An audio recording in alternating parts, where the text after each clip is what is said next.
The USAID Resilient Waters program aimed to build more resilient and water-secure Southern African communities and ecosystems through improving management of transboundary natural resources and increasing access to safe drinking water and sanitation services. The geographic focus was on the Limpopo River Basin, home to 18 million people living in parts of South Africa, Botswana, Zimbabwe, and Mozambique. The Okavango River Basin, with its population of 1 million people in Angola, Namibia, and Botswana, and in the Buzi, Pungwe, and Save Tri-Basin, with a population of 5.5 million people across parts of Zimbabwe and Mozambique. Overlaying the Limpopo and Okavango River Basins, the program also worked in the Great Limpopo Transfrontier Conservation Area and the Kavango-Zambezi Transfrontier Conservation Area. These videos introduce some of the Resilient Waters grantees and the progress that was made within the 5-year program period from 2018 to 2023.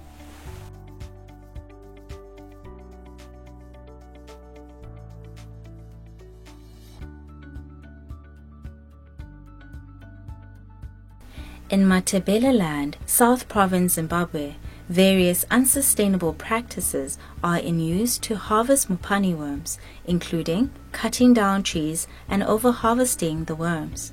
These practices affect availability of mopani worms in subsequent seasons.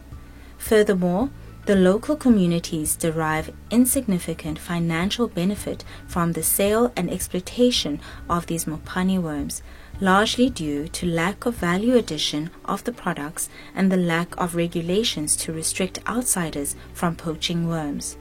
Through funding from the USAID Resilient Waters program, Southern Alliance for Indigenous Resources, SAFIRE, worked to diversify livelihood options for the communities, builds capacity of households to utilize sustainable harvesting practices, access markets, and increases household incomes, and to strengthen governance systems for improved local management of the mopani woodlands.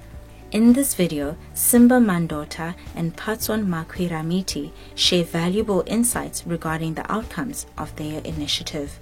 One of the key issues that we can say we are proud of is that our services for bylaws has been demanded by the district, and we provided.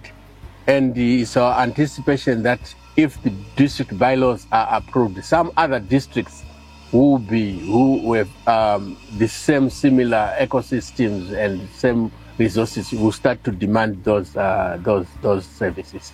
We have introduced mopani worm farming or semi-domestication activity, where we established some demonstration plots in each of the districts. This is meant to ensure there is continuous availability of the mopani worm, because we have noted that in some of the districts, particularly in Beitbridge, there is a shifting trend in terms of availability. In one part of the districts, the worms are no longer available in sufficient quantities for commercialization. So with that approach, we would want to increase the available seed, which can be carried over to the next season. So we hope that through these demonstration plots, we can be able to reintroduce the mopani worms even in those areas where the quantities have significantly declined. Yeah, so I think this will in a great way also support one of the initiatives that is ongoing in the same areas, where we are collaborating with a consortium of universities that have developed a mopani worm fortified porridge that is meant to, I'm not sure whether it's for commercial purpose or it's going to be for school feeding.